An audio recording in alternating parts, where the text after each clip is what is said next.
Meus irmãos, é um privilégio, uma alegria estar aqui.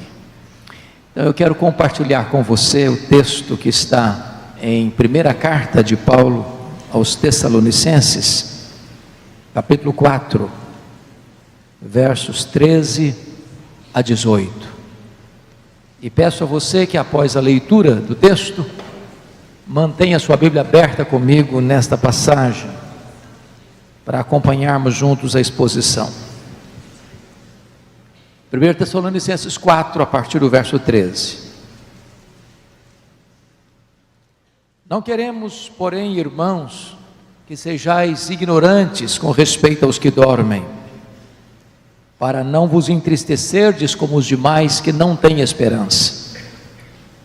Pois se cremos que Jesus morreu e ressuscitou, assim também Deus, mediante Jesus, trará em sua companhia os que dormem. Ora, ainda vos declaramos por palavra do Senhor isto: nós, os vivos, os que ficarmos até a vinda do Senhor, de modo algum precederemos os que dormem.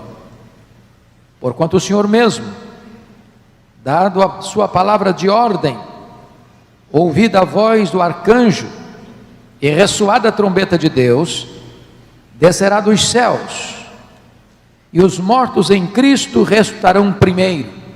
Depois, nós, os vivos, os que ficarmos, seremos arrebatados juntamente com eles entre nuvens, para o encontro do Senhor nos ares, e assim estaremos para sempre com o Senhor. Consolai-vos, pois, uns aos outros com estas palavras. Amém. Meus amados irmãos, o apóstolo Paulo, o grande bandeirante do cristianismo, o grande desbravador do reino de Deus,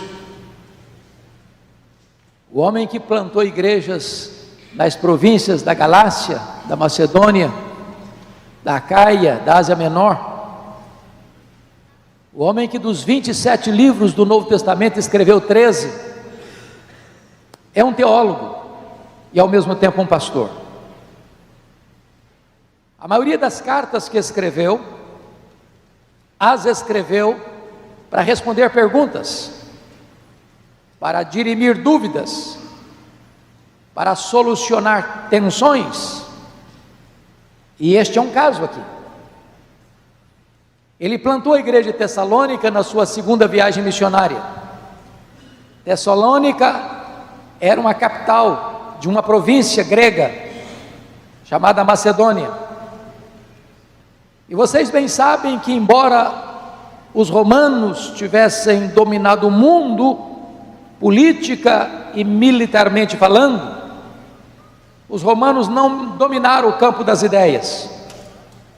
O pensamento grego continuou prevalecendo, e um dos pilares do pensamento grego era o chamado dualismo. Em outras palavras, os gregos pensavam que a matéria que você olha, vê, tange, toca, é essencialmente má. O espírito, invisível, imaterial, essencialmente bom. Em virtude disso, os gregos não acreditavam na criação. Eles não podiam imaginar que Deus, sendo bom, pudesse criar a matéria que era má. Eles não acreditavam na encarnação. Eles não podiam entender que Jesus Cristo pudesse ser Deus e homem ao mesmo tempo. Se ele tinha um corpo físico, material, e ele tinha, e se para eles a matéria era má, então Jesus não podia ser essencialmente bom. Se não podia ser essencialmente bom, não podia ser Deus. Então negavam a divindade de Cristo. Mas, em terceiro lugar, os gregos não acreditavam na ressurreição. Para a cabeça dos gregos, quando alguém morria, a alma imaterial era liberta da prisão do corpo, do cárcere do corpo. Então, para os gregos pensarem em ressurreição era um contrassenso. Na cabeça deles, ressurreição remetia a eles a ideia de que aquela alma que fora liberta na morte retornaria à prisão do corpo. Então eles não acreditavam em ressurreição. O problema é que, em vez da igreja estar influenciando o pensamento secular, era o pensamento secular que estava formatando o pensamento dos cristãos. O que os gregos estavam pensando estava entrando para a igreja e trazendo consequências para os crentes, de tal maneira que, quando alguém morria lá na igreja de Tessalônica, era uma tristeza só, porque não havia esperança. Eles não acreditavam em ressurreição. Se vocês perceberem, esse é um problema que estava acontecendo numa outra igreja grega, a igreja de Corinto. E Paulo precisa empregar o texto mais longo da Bíblia para tratar da matéria, 1 Coríntios capítulo 15. E lá no capítulo 15, verso 12, Paulo vai mostrar o problema que estava acontecendo lá. Veja comigo. Ele diz assim, notem comigo, versículo 12: ora, se é corrente pregar-se que Cristo ressuscitou dentre os mortos, ou seja, a ressurreição de Cristo era um fato inquestionável, irrefutável, porque ele ressuscitou e apareceu a várias pessoas durante 40 dias, então era inegável. Mas olha o que ele vai dizer no verso 12: como, pois, afirmam alguns dentre vós, ou seja, alguns membros da igreja de Corinto, como, pois, afirmam alguns dentre vós que não há ressurreição de mortos? Influência de quê? Do pensamento grego. O mundo está invadindo a igreja, em vez da igreja influenciar o mundo. E Paulo vai responder para a igreja de Corinto o seguinte: olha, não dá para aceitar parte do pacote e rejeitar outra parte do pacote. Se os mortos não ressuscitam, então Cristo não ressuscitou. E se Cristo não ressuscitou, é vã a vossa fé, é vã a nossa pregação. Os que morreram em Cristo pereceram. Então não há redenção. Então nós somos falsas testemunhas de Deus. Então somos os mais infelizes de todos os homens. Mas de fato Cristo ressuscitou dentre os mortos, sendo Ele as primícias dos que dormem. Quando ele está tratando o assunto lá em Tessalônica, vejam vocês, que ele está usando uma terminologia. Ele diz assim: meus irmãos, eu não quero que vocês sejam ignorantes com respeito aos que dormem, para vocês não ficarem tristes. O que é dormir? Por que ele está usando essa figura de linguagem? A pergunta é: o que é que dorme? É o corpo ou é a alma?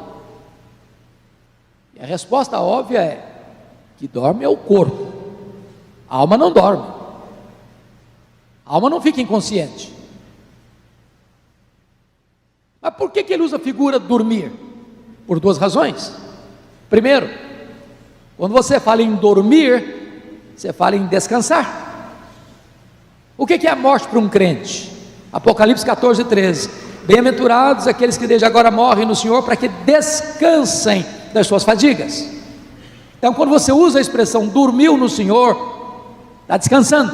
O corpo, a alma volta para Deus, está já desfrutando da glória de Deus, da bem-aventurança eterna. Mas em segundo lugar, a figura do sono, dormiu, significa que vai acordar. Se não acordou, não dormiu, morreu. O que significa isso? Significa que a morte não é um adeus, é apenas um até logo.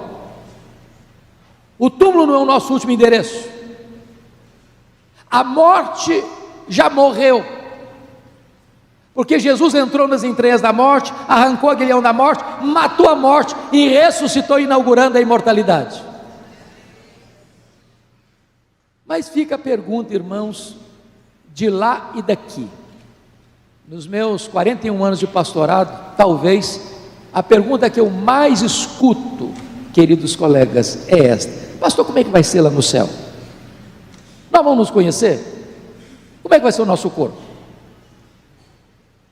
O O que acontece quando um crente morre? Quando uma pessoa morre, o que acontece? Essa pergunta ela é recorrente ainda hoje. Por exemplo, se você perguntar para um ateu materialista assim, o que acontece quando uma pessoa morre? Ele vai responder para você: bom, morreu, acabou, é só matéria, não tem mais nada, não tem esperança disso. Se você fizer essa pergunta para alguém que subscreve a teologia romana, o que acontece quando uma pessoa morre? Ele vai responder para você: bom, a pessoa não era tão boa para ir diretamente para o céu, não era tão má para ir direto para o inferno, vai para um purgatório, fica penando lá, purgando lá, não sei se uma década, se um século, se um milênio, até se purificar para entrar no paraíso. Não tem esperança disso. Se você perguntar para um espiritualista assim, o que acontece quando uma pessoa morre? Ele vai responder para você: morreu, desencarna, reencarna, desencarna, reencarna, desencarna, reencarna, num processo ad infinito. Não tem esperança nisso. Se você perguntar isso para uma outra vertente teológica, você vai dizer: o que acontece quando a pessoa morre? Ele vai responder: bom, morreu, a alma fica dormindo, inconsciente. Não tem esperança nisso. O que a Bíblia diz? A Bíblia diz assim, 2 Coríntios 5,8: morrer é deixar o corpo e habitar com o Senhor. O que a Bíblia diz?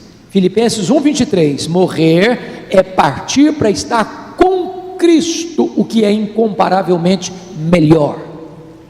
O que a Bíblia diz? Em Hebreus diz que quando um crente morre, seu espírito é aperfeiçoado para entrar na glória. Por exemplo, Jesus disse para o ladrão à sua direita: se arrependeu na 1/10 hora, hoje mesmo estarás comigo no paraíso. Bom, naquele dia Jesus morreu e foi sepultado, então a sepultura não é o paraíso. Quando Jesus morreu na cruz, a última palavra na cruz foi essa: Pai, nas tuas mãos entrego o meu espírito. Então quando um crente morre, imediatamente o corpo que foi feito pó, volta ao pó, mas o espírito volta a Deus, e o deu. Mas fica a pergunta: mas e como é que vai ser? Vamos ou não vamos nos conhecer no céu? E a resposta é: claro que vamos, claro. O céu, irmãos, é glorificação, não é retrocesso. Agora conhecemos em parte, então conheceremos como também somos conhecidos. Por exemplo, se eu perguntar aqui ao casal com mais tempo de casamento, vamos imaginar 50 anos, perguntar assim para a esposa: você conhece o seu marido com 50 anos de casamento? Ela vai dizer assim: eu estou conhecendo ainda. Se eu perguntar para o marido assim: você conhece a sua mulher depois de 50 anos de casado? Ele vai dizer assim: estou começando a conhecer. Os gregos diziam assim: conhece-te a ti mesmo. Os gregos estavam errados. Nós não nos conhecemos. Eu acho que vocês são mais crentes do que eu, mas eu de vez em quando eu fico escandalizado comigo. Não, acho que não sou eu não. Não, isso que está passando na minha cabeça não sou eu, deve ser outra coisa. Eu sei que isso não acontece com vocês, mas comigo de vez em quando acontece. Sabe por quê? Porque nem nós nos conhecemos, mas lá no céu nós vamos nos conhecer. Agora, só um detalhe: lá no céu nós não vamos ter o relacionamento que temos aqui. Por exemplo, lá no céu não se casa nem se dá em casamento, então não tem desse negócio de casados para sempre. Casamento é até que a morte os separe. Aproveita que é só aqui, depois não tem mais não. Alguém diz: ufa, até que vem também, né?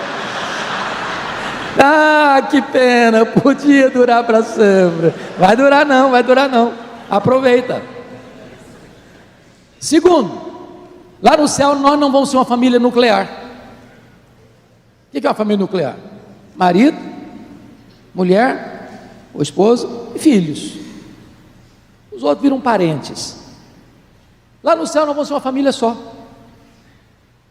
Você não vai amar mais quem foi aqui, seu pai, sua mãe, seu marido, sua mulher, seu filho e sua filha, que você vai amar Abraão, Isaac, Jacó, José, Elias, Eliseu, Paulo, Pedro e João. Nós vamos ser uma única família lavada no sangue do Cordeiro, sem dor, sem tristeza, sem luto, sem lágrima. Mas fica a pergunta, mas como é que vai ser o nosso corpo lá? Por exemplo, pensa comigo. Imagine você que uma mãe está grávida, surgiu um problema, a gravidez foi interrompida, ocorreu um aborto. Vai ser um feto glorificado no céu? Ou imagine uma criança, muitíssimo obrigado. Imagine você, uma criança que acabou de nascer e morreu logo depois do parto. Vai ser um recém-nascido glorificado no céu? Lá em Vitória, nós temos uma ovelha muito querida, que completou 109 anos, lúcida. Pasmem vocês, enfia linha na agulha, sem precisar usar óculos, e eu fico com a santa inveja dela. Vai ser uma vovozinha de bengala lá no céu? O que a Bíblia diz? A Bíblia diz que nós vamos ter um corpo semelhante ao corpo da glória do Senhor Jesus, maduro, perfeito. Boa notícia para as meninas: o corpo da ressurreição não vai brigar nem com a balança, nem com o espelho.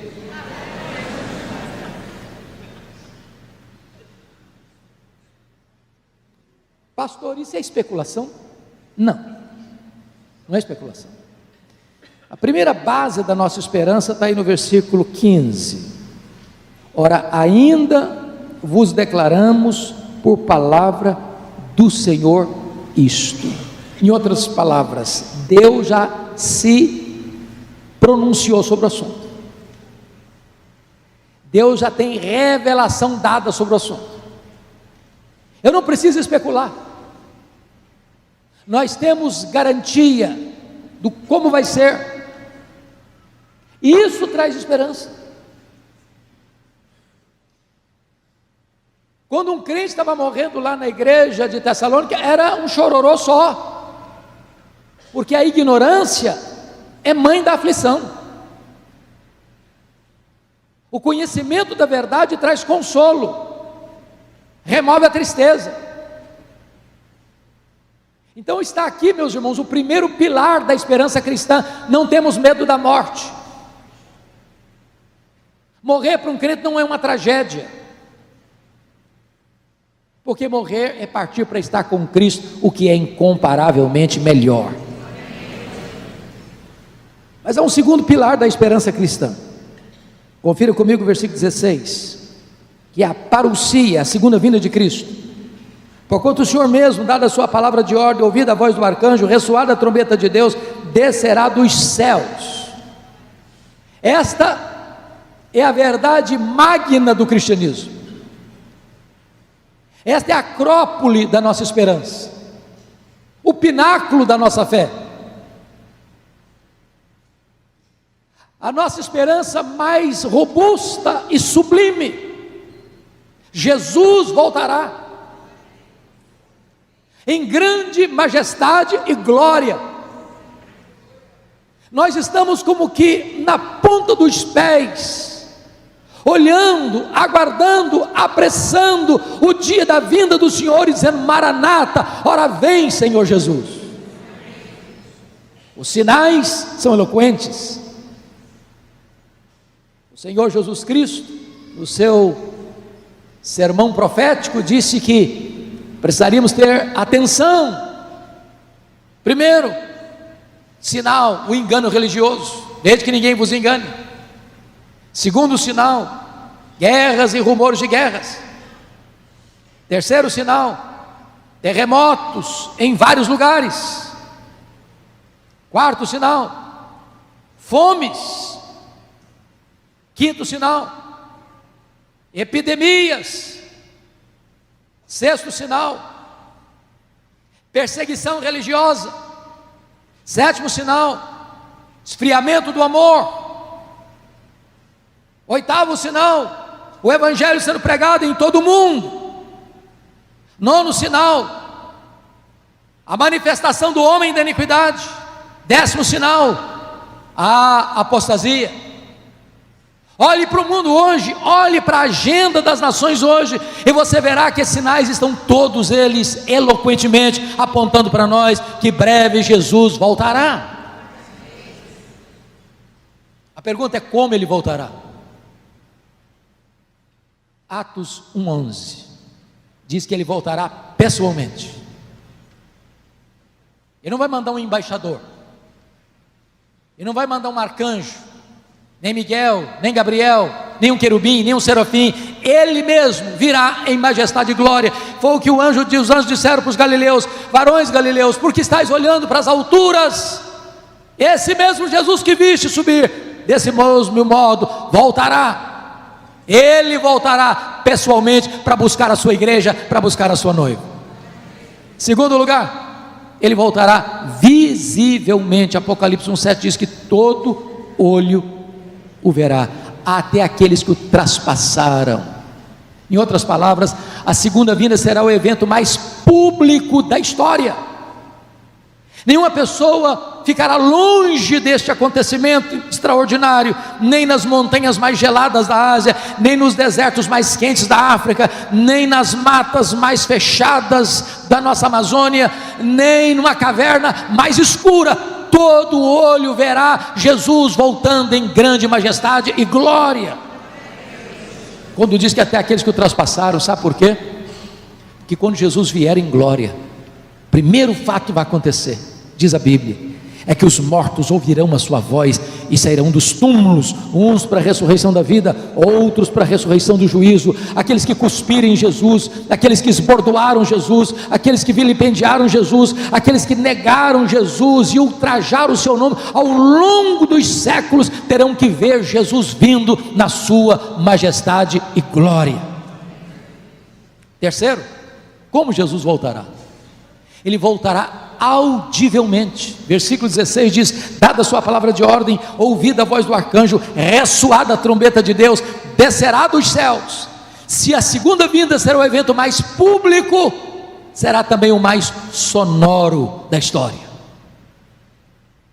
Vai ser algo tão retumbante, meus irmãos, que ninguém ficará fora do alcance desta trombeta de Deus, desta voz do arcanjo, desta palavra de ordem, e o Senhor Jesus irromperá nas nuvens com grande majestade, com grande glória, para buscar a sua noiva, para buscar a sua igreja.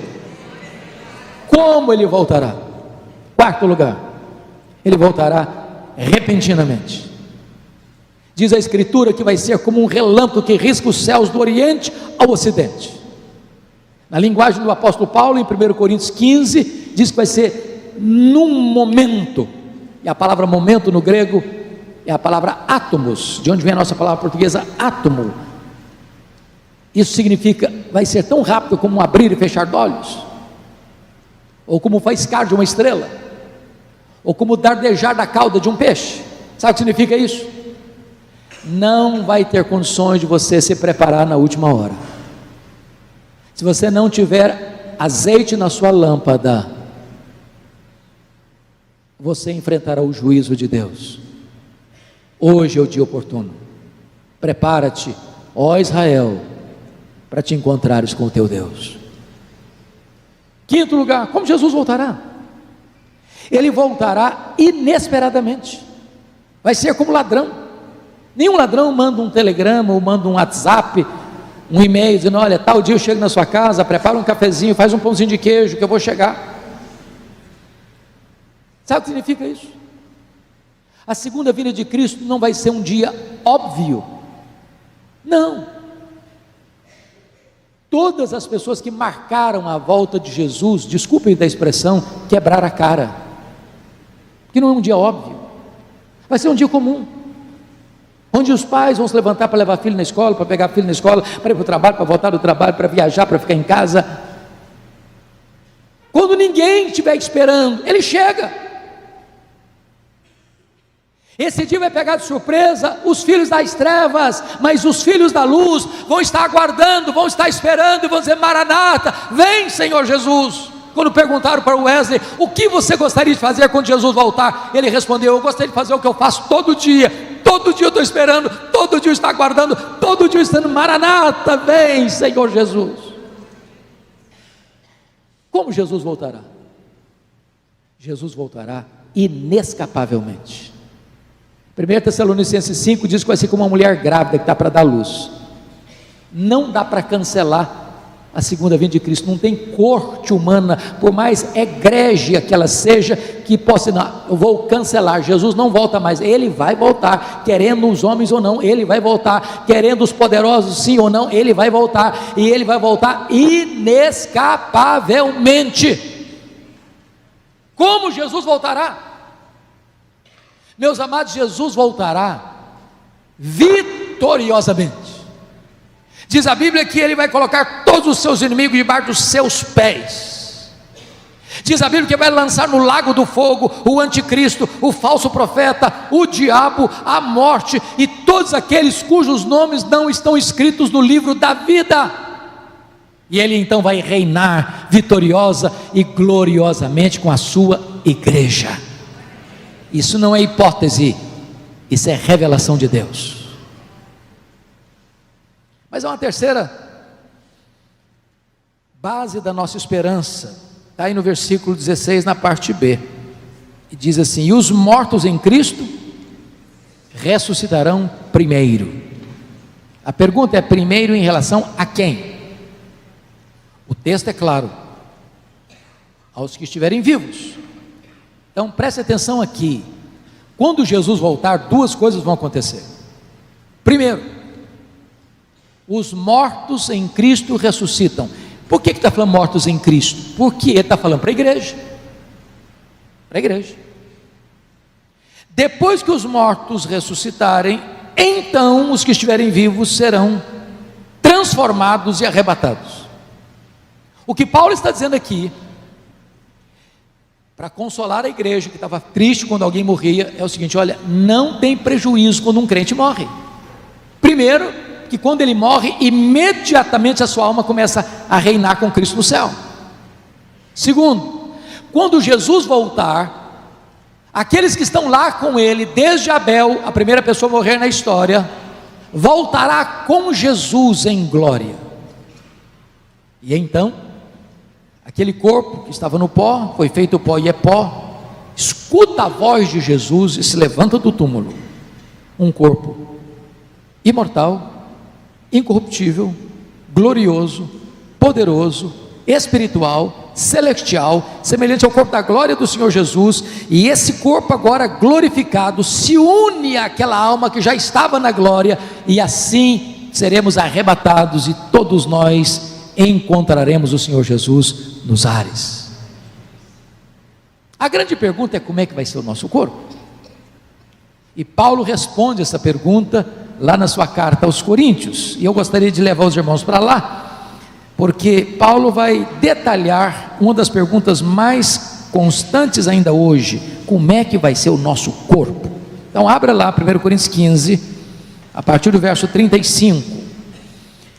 A pergunta foi esta: como ressuscita os mortos e em que corpo vem? Você quer saber como é que vai ser seu corpo? A resposta está aqui. Paulo vai usar três metáforas, três figuras, para explicar para nós como é que vai ser o nosso corpo. Primeira figura é a figura da semente, versículo 36. O que semeias não nasce se primeiro não morrer, e quando semeia, não semeias o corpo que há de ser, mas o simples grão, como de trigo ou de qualquer outra semente, mas Deus lhe dá corpo como lhe aprouve dar a cada uma das sementes o seu corpo apropriado. O que ele está dizendo? Então na ressurreição vai ter continuidade e descontinuidade. O que é continuidade? Por exemplo, ele está falando de semente.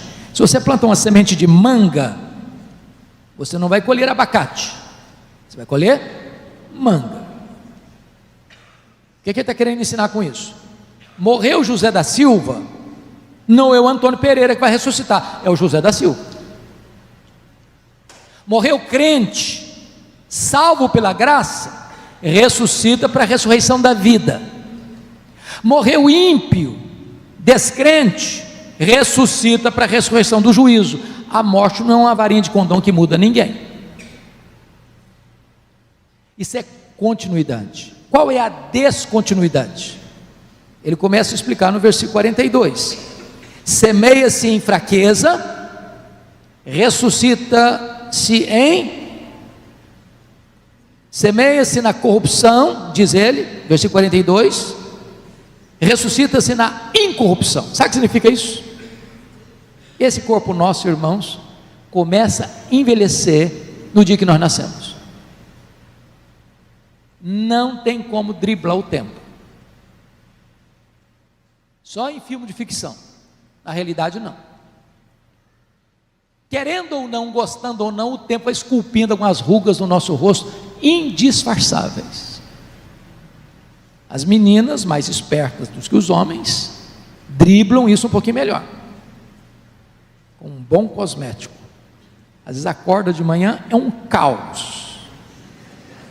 Usa um bom cosmético, vira um cosmos. Daqui a pouco uma cirurgia plástica ajuda e muito. Mas chega uma hora, convenhamos, que ainda que o famoso cirurgião plástico Pitangui ressuscitasse dos mortos, não teria mais jeito. As pernas ficam bambas, os joelhos trôpegos, as mãos descaídas, os olhos embaçados. E diz os entendidos que cada fio de cabelo branco que brota na nossa cabeça é a morte nos chamando para um duelo. Eu acho até um exército acampado ao meu redor. Tem jeito não. Tem jeito não. Então, quando alguém morre, esse corpo é uma semente enrugada, corruptível. Mas o que vai brotar da sepultura é um corpo incorruptível. Não vai ficar velho, não vai ficar cansado, não vai ficar doente, não vai ter defeito físico, não vai ficar estressado. Um corpo perfeito e eternamente perfeito. Esse vai ser seu corpo. Segundo, versículo 42 diz assim: semeia-se em desonra, ressuscita-se em glória. Oh, meus irmãos queridos, nós pastores já lidamos na prática pastoral, visitação pastoral, com situações tão difíceis. O pastor Guilhermino conheceu uma ovelha nossa lá em Vitória, meu querido irmão Lair Boechat, ficou 14 anos em estado de coma. 14 anos. Já visitei ovelhas que a doença foi tão severa e o tratamento tão pesado que o corpo foi enrugando, encolhendo, murchando. Quando terminou a saga, aquele corpo estava desonrado pela doença, pela dor, pelo sofrimento.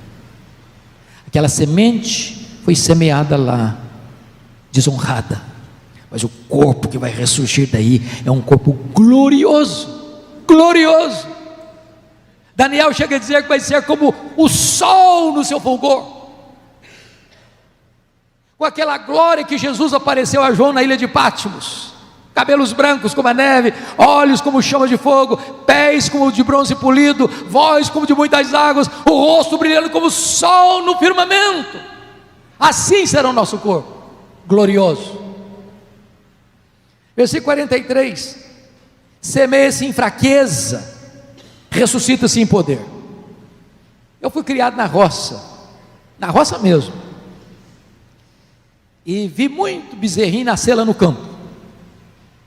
Quando nasce um bezerro, lá no pasto, ele nasce meio tronchozinho, daqui a pouquinho se apruma, daqui a pouquinho está mamando, daqui a pouquinho está correndo, assim com os outros animais. Mas o ser humano não, nasce, ele é dependente hoje, no primeiro mês é dependente, no segundo mês é dependente, no sexto mês é dependente, no primeiro ano é dependente, daqui a pouquinho vira um menino serelepe, daqui a pouquinho vira um adolescente cheio de si, daqui a pouquinho vira um jovem com os músculos tonificados, daqui a pouquinho ele desafia o tempo e o espaço, nas corridas, nas pistas, daqui a pouquinho a cabeça manda, o corpo não vai mais, daqui a pouquinho não consegue correr mais, daqui a pouquinho nem andar consegue direito mais, Daqui a pouquinho é preciso de uma muletinha, daqui a pouquinho uma cadeira de rodas, daqui a pouquinho uma maca, daqui a pouquinho é uma fraqueza consumada. Mas o corpo que vai ressurgir é poderoso. Poderoso. Sabe o que significa isso? Com o corpo poderoso de Jesus, ele entrava numa casa fechada, sem precisar abrir a porta. Ele saía lá de Jerusalém e aparecia lá na Galiléia, 153 quilômetros, sem precisar percorrer o trecho. Com o corpo de glória poderoso, ele foi assunto aos céus, entre nuvens. E eu pergunto a você, qual é a distância entre a terra e o céu? Os estudiosos dizem que o nosso universo tem mais de 93 bilhões de anos-luz de diâmetro. Isso significa que se você voasse a velocidade da luz, 300 mil quilômetros por segundo, nessa velocidade você demoraria mais de 93 bilhões de anos para ir de uma extremidade à outra. Onde fica o céu? Com que velocidade Jesus voltou para o céu? Velocidade da luz? 300 mil quilômetros por segundo? Se ele voltou na velocidade da luz, depois de 2000 anos, ele está logo ali na esquina ainda. Eu pergunto a vocês, quanto tempo um anjo demora para vir do céu à terra?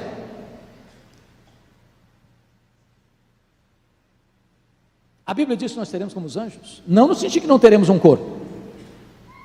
Significa o seguinte, que esse corpo da ressurreição não estará sujeito às mesmas leis que nos governam agora. Nós vamos reinar e desfrutar de novos céus e nova terra. É como se você dissesse, eu vou dar uma puladinha no céu, vou dar uma puladinha na terra. Todo esse cosmos restaurado por Deus vai ser o ambiente onde nós vamos andar com Deus, glorificar a Deus, servir a Deus. Aliás, notinha de rodapé, se você não gosta de trabalhar, você está encrencado, porque não vão trabalhar no céu, sabia? Albert Einstein disse que nesse corpo frágil nosso, fazendo coisas tão fantásticas, nós não usamos sequer 10% do nosso potencial. Você já imaginou o que você vai poder fazer com um corpo 100% turbinado pela glória de Deus? Sem ficar doente, sem ficar cansado, sem ficar estressado. Vamos para a segunda metáfora. Confira comigo o versículo 39. Ele vai explicar como é que vai ser o corpo.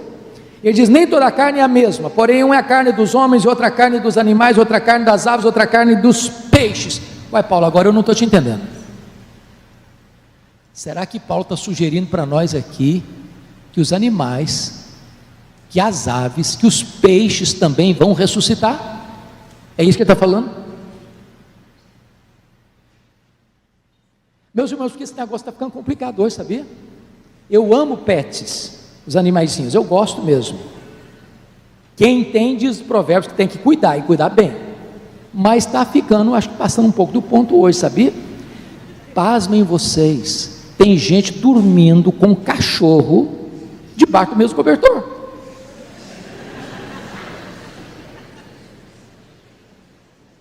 Tem gente que está dando nome de gente em cachorro. Há pouco tempo fui fazer uma visita e a mulher disse assim, Marcelo, Marcelo, eu estou pensando que é o marido. Não, era o cachorro. Eu acho que o marido chamava Totó.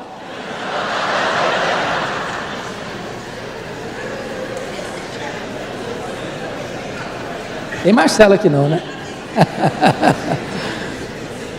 Eu estava aguardando um voo, uma conexão num voo internacional, e fiquei pasmo com o que vi. Estou sentado, de repente um casal muito bonito se assenta na minha frente, um cachorro bonitão também do lado. Aí de repente o rapaz falou assim para a moça assim, fica aqui que eu vou comprar uma Coca-Cola. Um barzinho que ficava assim uns 30 metros. Quando o rapaz saiu, a moça deu um beijo na boca do cachorro. Mas pensa num beijo cinematográfico. Meu Deus, mas está tudo errado. Há poucos dias uma mulher me ligou E eu fiquei muito chocado com a pergunta dela. Falou: pastor, eu estou ligando para o senhor, porque eu quero saber se a minha cachorrinha vai para o céu. E eu tomei um susto com a pergunta e não tinha uma resposta pronta para dar para ela. E ela disse: olha, porque se a minha cachorrinha não for, eu também não quero ir. Eu falei: bom, isso é problema da senhora, eu não vou entrar em briga de família.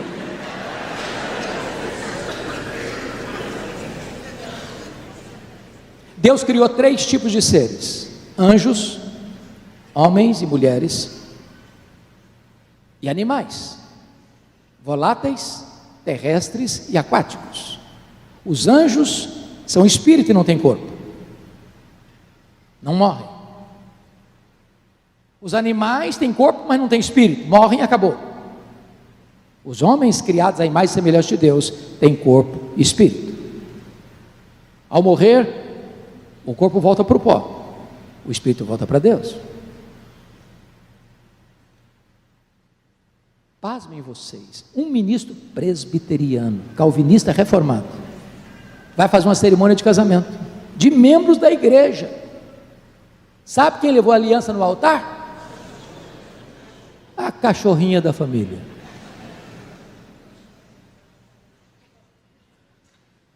Será que Paulo está falando então que cachorro vai ressuscitar, que papagaio vai ressuscitar, que peixe vai ressuscitar? É isso que ele está falando aqui?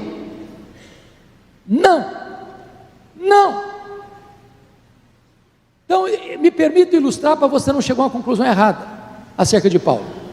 Então, eu vou ilustrar de forma muito, muito simples. Vamos imaginar que numa família tem lá um cachorrinho de estimação, tem lá um papagaio de estimação, e tem lá um peixe no aquário também de estimação. Imagine você que morreu o cachorrinho, aí foi lá no quintal, abriu uma cova, sepultou o cachorrinho. 100 anos depois, morreu o papagaio. Aí foi lá na cova onde estava sepultado o cachorrinho, abriram, o que tinha lá dentro? Pó de cachorro. Aí sepultaram o papagaio na mesma cova. 100 anos depois morreu o peixe do aquário, foram lá e abriram a mesma cova, o que tinha lá dentro? Pó de cachorro, pó de papagaio. Aí sepultaram o peixinho. 100 anos depois, morreu alguém da família, foi lá e abriu a mesma cova, o que tinha lá dentro? Pó de cachorro, pó de papagaio, pó de peixe. Daqui a 100 anos você lá e abre a cova, o que tem lá dentro? Pó de cachorro, pó de papagaio, pó de peixe, pó de gente, tudo misturado. Como é que vai ficar na ressurreição? Está tudo misturado. Paulo está ilustrando isso aqui. Naquele grande dia, os mortos ouvirão a sua voz e sairão dos túmulos. E o que vai levantar do túmulo não é pó de cachorro, não é pó de papagaio, não é pó de peixe. O que vai levantar da sepultura é pó de gente. Ah, pastor, mas como é que fica a questão de cremar então? Eu pergunto a vocês, e aqueles irmãos nossos que estavam nas Torres Gêmeas, 11 de setembro de 2001, 3.000 graus centígrados. E o que acontece quando um animal, uma pessoa é comida por um monstro marinho, que o corpo dele vai sendo soltando de 100 em 100 quilômetros? Se você crê que Deus do nada criou o universo, você não tem dificuldade de crer que onde tiver uma partícula humana, no dia que Jesus voltar, os mortos ouvirão a sua voz e eles ressuscitarão para encontrar o Senhor Jesus nos ares.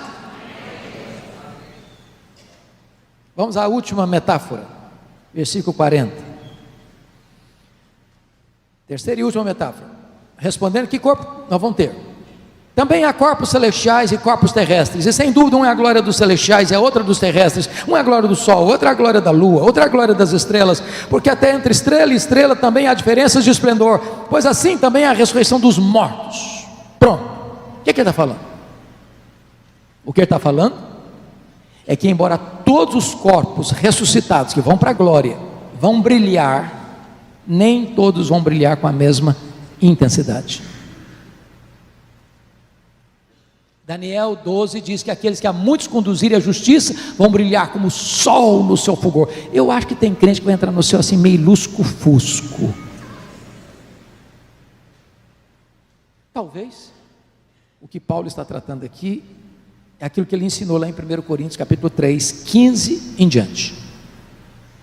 Ele diz assim: ninguém pode lançar outro fundamento além daquele que já foi posto, o qual é Cristo Jesus. Eu, como prudente consultor, edifiquei sobre o fundamento. Outros vão edificar também sobre ele, mas alguns constroem com material não perecível, como prata, ouro e pedras preciosas. Outro, entretanto, vai edificar no fundamento com material perecível, madeira, palha e feno. O fogo provará a obra de cada um. Se a obra de alguém permanecer, ao ser provado pelo fogo, esse receberá galardão. Se não permanecer, vai ser salvo como que através do fogo, mas não vai receber galardão.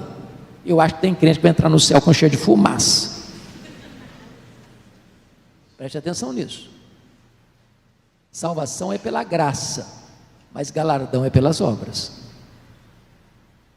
Tem crente que já recebeu a Cristo, foi convertido e cruzou os braços e nada fez no reino de Deus. Como é que vai ser seu corpo lá, hein? Bom, Paulo então vai tratar com os irmãos o seguinte: quando isso acontecer, os mortos em Cristo ressuscitando primeiro, os vivos sendo transformados e arrebatados, você que sempre desejou voar, você vai voar. Nós vamos ser arrancados daqui e vamos ser arrebatados para encontrar o Senhor Jesus nas nuvens. Não é diferente de segunda vinda, não, é o mesmo evento público. E nós, assim diz o texto, estaremos para sempre com o Senhor. Me permita uma pergunta: quem no auditório aqui tem parentes próximos que moram fora do Brasil? Levanta a mão, só para eu saber. Várias pessoas. Uma das coisas assim que dói o coração é na hora de despedir, não é não? Vai passar um ano sem ver. Há poucos dias eu estava pregando lá nos Estados Unidos, fiz essa pergunta, um irmão levantou e falou: tem 20 anos que eu não vejo a minha família. Lá no céu não vai ter assim, não vai ter isso não, sabia? Não vai ter despedida não. Estaremos para sempre com o Senhor, para sempre, sem dor, sem lágrima, sem pranto, sem luto, sem pecado, sem tristeza, sem depressão, sem despedida, sem adeus, sem nada de ruim. E eu quero terminar, porque Paulo começa esse texto falando de gente triste na igreja, sem esperança, e aí ele ensina como é que vai ser, e como é que ele termina no verso 18: consolai-vos, pois, uns aos outros com estas palavras. A verdade consola, o Evangelho traz esperança, e Paulo não quer apenas que você saia daqui hoje consolado, não. Paulo quer que você saia daqui hoje para ser um instrumento de consolação na vida de muita gente que está aflita, angustiada, desesperada, sem esperança neste mundo. Você e eu, consolados que somos, agora somos transformados em instrumentos de consolação. Bendito seja Deus por uma viva e segura esperança que temos. Que Deus nos abençoe. Amém.